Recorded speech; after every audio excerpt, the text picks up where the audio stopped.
The 2024 election is all but finally over. Every county in the state is certifying results today. ABC4's Northern Utah correspondent Kade Garner spoke with clerks to learn what goes into getting the job done. Over the last 2 weeks, election offices across the state have been working hard to make sure that every ballot was accounted for and every vote counted. And today, all of that hard work comes to an end, and those results are certified. In Weber County, the general election saw an 85% voter turnout, which meant workers processed more than 114,000 ballots. We've been focused and going 100 miles an hour for months. Similarly, Davis County also had an 85% voter turnout.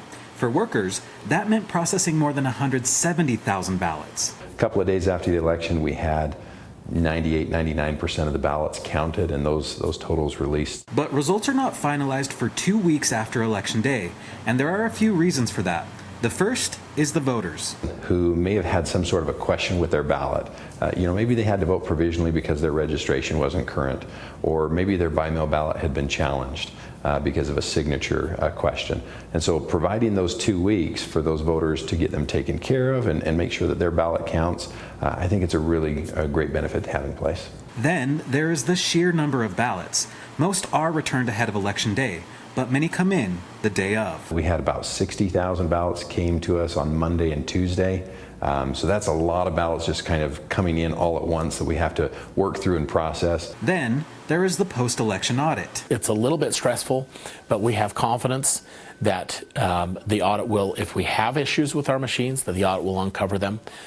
For the past 13, 14 years that I've been doing this, we've never found an error as a result of the audit. And finally, all results are rechecked ahead of being taken to the Board of Canvassers for certification. We stayed until midnight last night because those numbers have to be right. They have to be spot on, and we want to double and triple check that.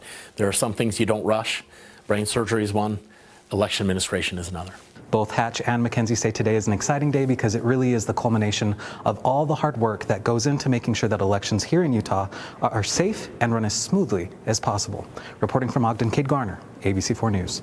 Kade, thank you very much. Now, while it is the deadline for all elections in Utah to be certified, one election won't be. That's the case for Wasatch County, where leading candidate Tom Stone won his race for the county school board.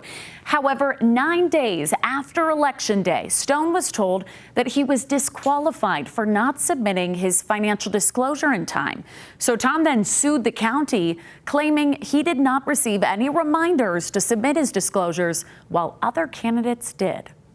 What I argued to the judge is she could have disqualified him, on October 30th, any day up until the polls open. But once the polls opened and then they started counting and releasing the results, that window for disqualification had closed. Today, a judge issued a temporary restraining order against the county and ordered them not to certify Mr. Stone's election results until they can have a full hearing and make a final decision.